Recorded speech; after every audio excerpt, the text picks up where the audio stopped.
Most people want to be successful. When that determination and drive comes, they put in the work required. They work hard. Some others work smart. They read books of the Bible, and books about the success stories and lives of their role models and the people they look up to.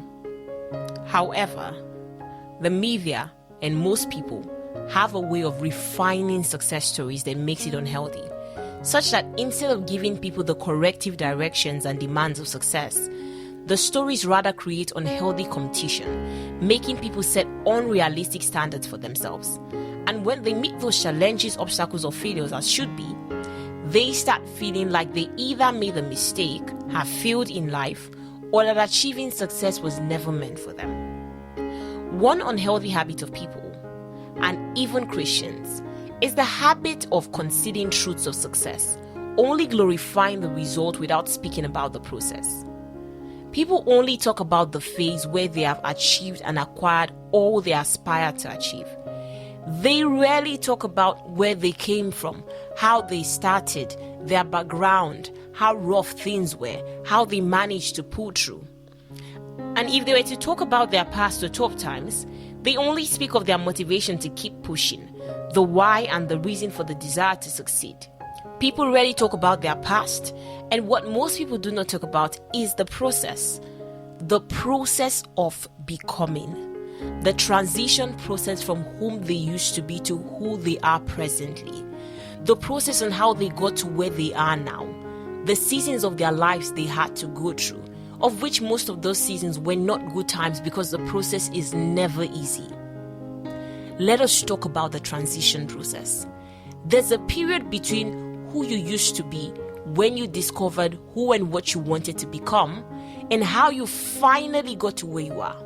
You did not wake up one morning, discover your purpose, define who you wanted to be, what you wanted to become, and where you wanted to be, and the next day you found yourself there.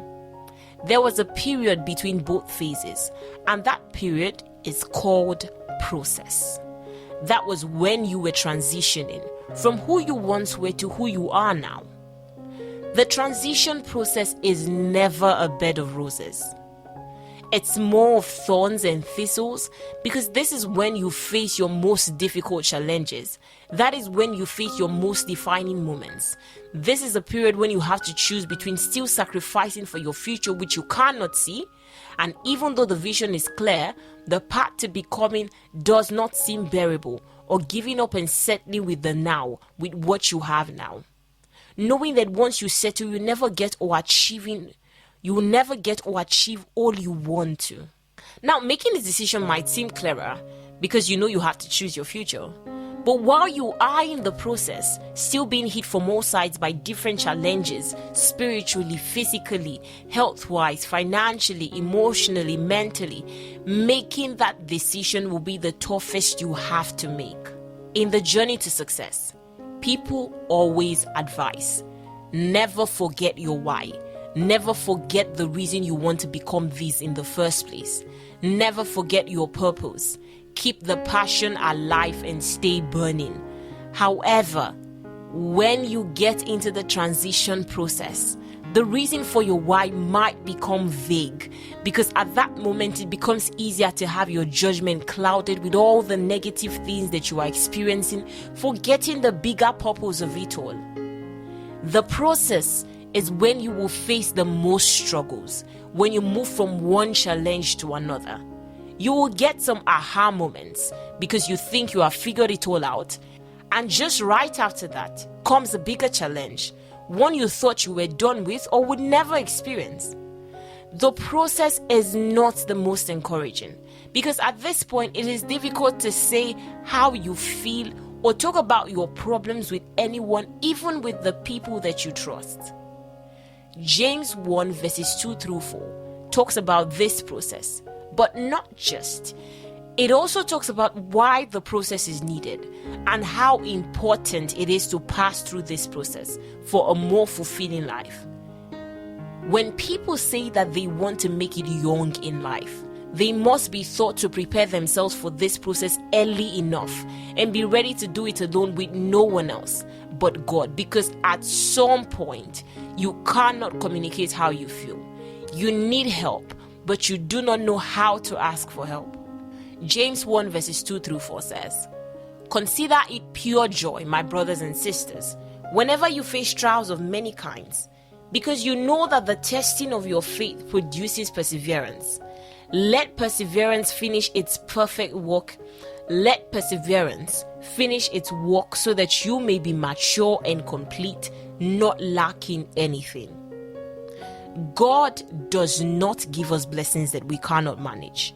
It is the process that builds the character, competency, and capability to take care of God's gift and God's blessings. It is the process that builds us spiritually, physically, mentally, emotionally, to have the capacity to handle even bigger challenges when they arise. Because the truth is, things do not get easier. We just get stronger. 1 Corinthians 4 verses 17 and 18 says, "For our light and momentary troubles are achieving for us an eternal glory that far outweighs them all." And so we fix our eyes not on what is seen, but on what is unseen, since what is seen is temporary, but what is unseen is eternal.